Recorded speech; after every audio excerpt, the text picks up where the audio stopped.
اعوذباللہ من الشیطان الرجیم، بسم اللہ الرحمن الرحیم۔ معزز ناظرین، السلام علیکم۔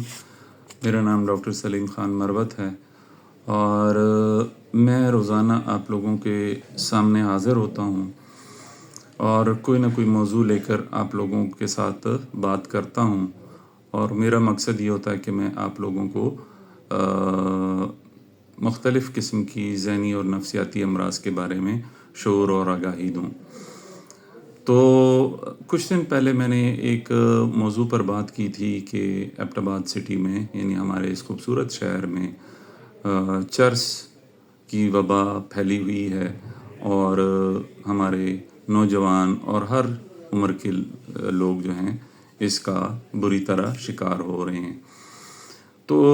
اور اس میں نے آئس کی بھی بات کی تھی۔ تو آج میں نے سوچا کہ میں آئس پہ یعنی ایکسکلوسیولی صرف آئس کے اوپر بات کروں کہ آئس ہے کیا چیز اور اس وقت آئس کی کیا سچویشن ہے۔ آئس دراصل ایک سنتھیٹک ایک دوائی سمجھ لیں آپ اسے، ایمفیٹامینز ہم اسے کہتے ہیں اپنی میڈیکل کی زبان میں۔ یہ ایک قسم کی دوائی ہے جو کہ مختلف ذہنی امراض میں استعمال ہوتی ہیں، اور میتھائل فینیڈیٹ ایک سٹیمولنٹ ہے۔ یہ آئس کا، یعنی آپ سمجھ لیں کہ آئس میتھائل فینیڈیٹ سے نکلتا ہے، اور میتھائل فینیڈیٹ اب کنٹرول ڈرگز میں آتا ہے۔ اب یہ بازار میں آپ کو کامنلی نہیں ملے گی، پہلے یہ کامنلی مل جاتی تھی۔ ہم اسے میڈیکل یوزیج میں مختلف بیماریوں میں استعمال کرتے ہیں۔ تو اب ہمیں جب یہ دوائی چاہیے ہوتی ہے کسی مریض کے لیے، جیسے کہ اٹینشن ڈیفیسٹ ہائپر ایکٹیویٹی ڈس آرڈر یا کچھ اور مریضوں میں، یا ایب ریئیکشن ایک پروسیجر ہے جس میں ہم مریض کی گمشدہ یاداشت کو واپس لانے کے لیے ایک پروسیجر کرتے ہیں، تو اس میں بھی میتھائل فینیڈیٹ یعنی ریٹیلن یوز ہوتی ہے۔ لیکن اس کے لیے ہمیں باقاعدہ یہ ڈرگ انسپیکٹر کو ریکویسٹ کرنی پڑتی ہے، ریٹن میں دینا پڑتا ہے، اور وہ ہمیں کنٹرولڈ اماؤنٹ میں یہ دوائی پرووائڈ کرتے ہیں۔ اب بات ہے آئس کی۔ ہمارے معاشرے میں منشیات مختلف وجوہات کی وجہ سے پھیل رہی ہیں، اور ان وجوہات میں سماجی مسائل بھی ہیں، معاشرتی مسائل بھی ہیں، اور اس میں پیسے کا بھی رول ہے۔ تو مختلف لوگوں میں مختلف نشے پائے جاتے ہیں۔ آئس جو ہے وہ ایک مہنگا نشہ ہے، اور اس کا ایک بری سائڈ جو اس کی ہے وہ یہ ہے کہ نوجوان طبقے کو اس کے اوپر ڈالا جا رہا ہے۔ میں نے کافی ریسرچ کی اس ویڈیو کے لیے کہ میں کوئی ایسی شماریات، اعداد و شمار لے کر آپ لوگوں کے سامنے حاضر ہوں کہ ہمارے ایبٹ آباد شہر میں آئس کے استعمال کرنے والے لوگوں کی تعداد کتنی ہے، لیکن مجھے کوئی کلیئر کٹ سٹیٹسٹکس یعنی شماریات نہیں ملی۔ ہاں، البتہ 2017 میں ایک لوکل میڈیکل کالج میں ایک سٹڈی ہوئی تھی جس میں 700 سٹوڈنٹس کو انکلوڈ کیا گیا تھا، اور اس سٹڈی کے مطابق 14.67% یعنی 15% لوگ میتھائل فینیڈیٹ یعنی ریٹیلن یوز کرتے تھے۔ سٹوڈنٹس جو ہے میتھائل فینیڈیٹ یا ریٹیلن جاگنے کے لیے استعمال کرتے ہیں تاکہ وہ پڑھائی کر سکیں۔ میڈیکل سٹوڈنٹس میں یہ ایک بہت عام استعمال ہونے والی چیز ہے۔ تو چونکہ مجھے شماریات نہیں مل سکیں، لیکن جو ایک جنرل ایک آئیڈیا ہے وہ یہ ہے کہ آئس ہمارے نوجوان طبقے میں، یعنی نوعمر طبقے میں اور نوجوان طبقے میں بہت زیادہ تیزی سے پھیل رہا ہے۔ ہمارے پاس سٹیٹسٹکس نہیں ہیں، ہمیں نہیں معلوم کہ کتنے ہمارے بچے جو ہیں وہ اسکولوں، کالجوں اور ہاسٹلز میں اس نشے کے عادی ہو رہے ہیں۔ میں صرف ایبٹ آباد شہر کی بات کر رہا ہوں، پورے پاکستان کے اوپر اگر بات کی جائے تو وہ تو کوئی اور ہی ہولناک قسم کی کہانی ہوگی۔ دوسرا یہ ہے کہ یہ جو ہے چونکہ ایک مہنگا نشہ ہے، ایک وقت کے یعنی ایک آئس کے ایک جو ایک آپ یوز کرتے ہیں وہ تقریباً 4,000 سے لے کر 5,000 روپے کا اس پہ خرچہ آتا ہے، یعنی جب آپ آئس استعمال کرتے ہیں اور اس کا جیسے کہ مثال آپ ایک سگریٹ پیتے ہیں تو آئس کی ایک ڈوز لینے کے اوپر 4 سے 5,000 روپے کا خرچہ آتا ہے، تو یہ ایک مہنگا نشہ ہے اور یہ ہر کسی کو اویلیبل نہیں ہے، اور اس لیے یہ امیر طبقے اور ایسے خاندانوں کے بچوں میں زیادہ پایا جاتا ہے جو کہ اسے افورڈ کر سکتے ہیں، اور اس کی چونکہ کوئی سمیل نہیں ہوتی، اس کی کوئی ظاہری طور پہ ایسی کوئی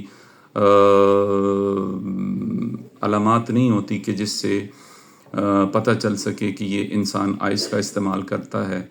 صرف یہ ہوتا ہے کہ جو مریض جو انسان اس کو استعمال کرتا ہے اسے بہت زیادہ غصہ آنے لگتا ہے،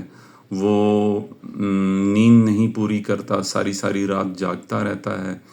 اس میں تیزی آ جاتی ہے، اس کے موڈ میں ایک قسم کا ایک جسے ہم کہتے ہیں فلو آ جاتا ہے، ایک روانی آ جاتی ہے، بات کرتے ہیں تو کرتے چلے جاتے ہیں، رکتے نہیں، انرجی لیول ان کا کم نہیں ہوتا جب تک آئس کا نشہ ٹوٹتا نہیں ہے۔ تو ہماری گورنمنٹ اگرچہ اپنے لیول پر ظاہری بات ہے اس کے اوپر کام کر رہی ہے، لیکن آپ کو پتہ ہے کہ یہ چیزیں ہر معاشرے میں پائی جاتی ہیں، تو اس کے اوپر کتنا کام ہو رہا ہے میں نے جس طرح بات کی کہ مجھے کوئی سٹیٹسٹکس نہیں مل سکی، لیکن ہم جو کلینکلی پیشنٹس دیکھتے ہیں تو ہمارے پاس روٹین میں یعنی اگر میں ایک ہفتے میں بات کروں تو ایک ہفتے میں رفلی 5 سے 6 ایسے پیشنٹس میرے پاس آتے ہیں جو کہ آئس کا استعمال کر رہے ہوتے ہیں۔ یہ بڑی رف سی سٹیٹسٹکس ہیں۔ اب اس شہر میں بہت سارے سائیکیٹرسٹ موجود ہیں، مجھے نہیں معلوم کہ ان کے پاس ان کی پریکٹس میں کتنے آئس کے استعمال کرنے والے جاتے ہیں، لیکن آن ایوریج میں جتنے پیشنٹس دیکھتا ہوں تو ہفتے میں 4 سے 5 کبھی زیادہ بھی ہو جاتے ہیں، کبھی کم بھی ہو جاتے ہیں، آئس کے استعمال کرنے والے میرے پاس آتے ہیں، اور وہ صرف آئس استعمال نہیں کرتے، اس کے ساتھ وہ باقی اور نشہ بھی کرتے ہیں، چرس اور نیند کی گولیاں اور ہیروئن بھی۔ لیکن چونکہ یہ باقی نشے تو ہمارے معاشرے میں بہت پہلے سے موجود ہیں، یہ آئس نے جس طرح ایک رفتار پکڑی ہے، جس طرح ایک سپیڈ پکڑی ہے، اور جس تیزی سے یہ ہمارے نوجوانوں کو ایک عفریت کی طرح کھا رہی ہے، یہ نشہ جو ہے یہ ایک ایسا نشہ ہے کہ اگر آپ ایک دفعہ آئس یوز کر لیں تو آپ اس کے عادی ہو جاتے ہیں، پھر آپ کو نیکسٹ ٹائم اسے دوبارہ استعمال کرنا پڑے گا، اس سے آپ پھر بچ نہیں سکتے۔ افیوم، ہیروئن، چرس، یہ باقی چیزیں ایسی ہوتی ہیں کہ لوگ اپنے آپ کو بچا لیتے ہیں، ایک آدھ دفعہ غلطی سے اگر کر بھی لیتے ہیں تو چھوڑ دیتے ہیں، لیکن آئس ایک ایسی چیز ہے، کرسٹل میتھ جس کو کہتے ہیں، یا آئس لوکل نیم جو ہے اس کا، عام جو معاشرے میں اس کا نام استعمال ہوتا ہے، تو یہ ایک ایسا نشہ ہے کہ یہ آپ کو فوراً اپنی گرفت میں لے لیتا ہے۔ اس میں ایک انٹرسٹنگ بات یہ ہے کہ اس کا نوجوانوں کے ساتھ تعلق ہے، امیر طبقے میں بہت زیادہ کامن ہے، اور غریب بھی اس میں پھنستے ہیں، اور غریب جب اس میں پھنس جاتے ہیں تو گھر والوں کا ستیہ ناش کر دیتے ہیں، اس لیے کہ پیسہ پورا آتا نہیں ہے تو اس کے لیے پھر چوری بھی کرتے ہیں اور کرائمز بھی کرتے ہیں، اور یہ نشہ لڑکیوں میں بھی بڑا کامن ہے۔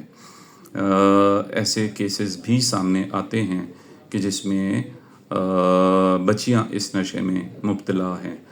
تو یہ ہمارے معاشرے کی مختلف ایسی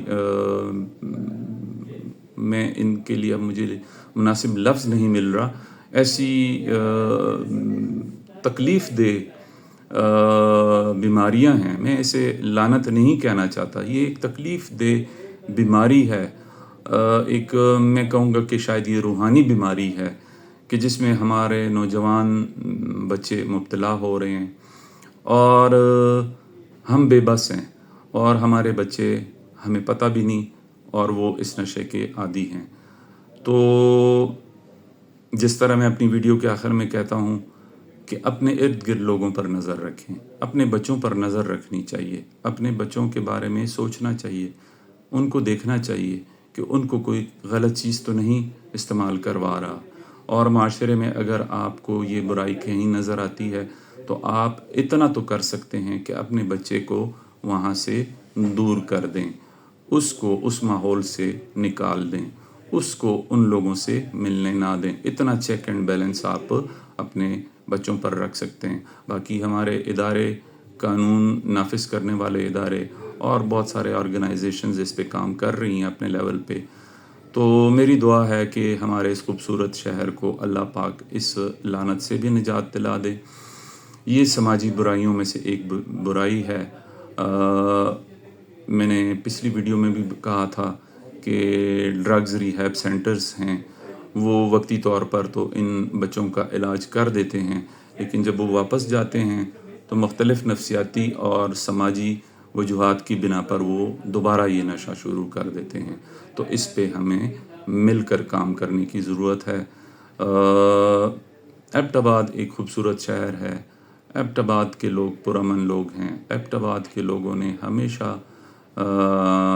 ایک یعنی جب آپ ایبٹ آباد کے بارے میں سوچتے ہیں تو آپ کے دل و دماغ میں ایک گرینری، ایک خوبصورتی، ایک زندگی کا احساس ہوتا ہے۔ لیکن جب آپ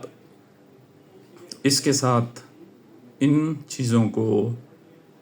ملاتے ہیں، یعنی یہ جو میں نے معافی چاہتا ہوں نشے والی چیزوں کی بات کر رہا ہوں، تو یہ خوبصورتی ایک قسم کی جیسے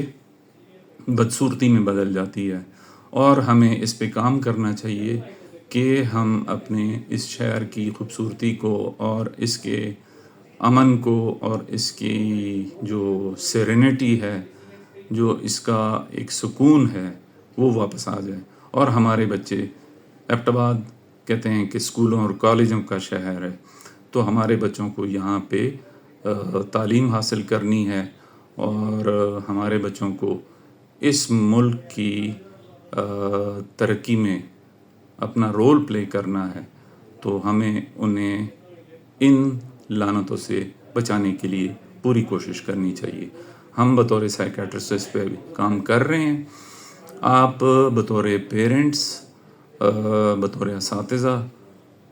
معاشرے میں بزرگوں کی حیثیت سے، گھر کے بڑے کی حیثیت سے، اور جو بھی انسان احساس رکھتا ہے تو اسے چاہیے کہ اس چیز کے بارے میں لوگوں میں شعور اور آگاہی پیدا کرے۔ میں امید اور دعا کرتا ہوں کہ اللہ پاک ہمارے اس خوبصورت شہر کو اس لعنت سے بھی نجات دلا دے گا اور ہم ایک دفعہ پھر پیسفل زندگی گزار سکیں گے اس شہر میں۔ مجھے اپنی دعاؤں میں یاد رکھیں اور میرا یہ پیغام جہاں تک ہو سکے لوگوں میں پھیلائیں کہ آئس کا نشہ ہمارے بچوں کو کھا رہا ہے اور ہم شاید آنکھیں بند کر کے خواب غفلت میں سوئے ہوئے پڑے ہیں۔ تو اس سے پہلے کہ بہت دیر ہو جائے ہمیں جاگ جانا چاہیے اور اپنے بچوں کو بچانے کی کوشش کرنا چاہیے۔ ہمارے بچے ہمارا مستقبل ہیں۔ آپ کا بہت شکریہ۔ اللہ حافظ۔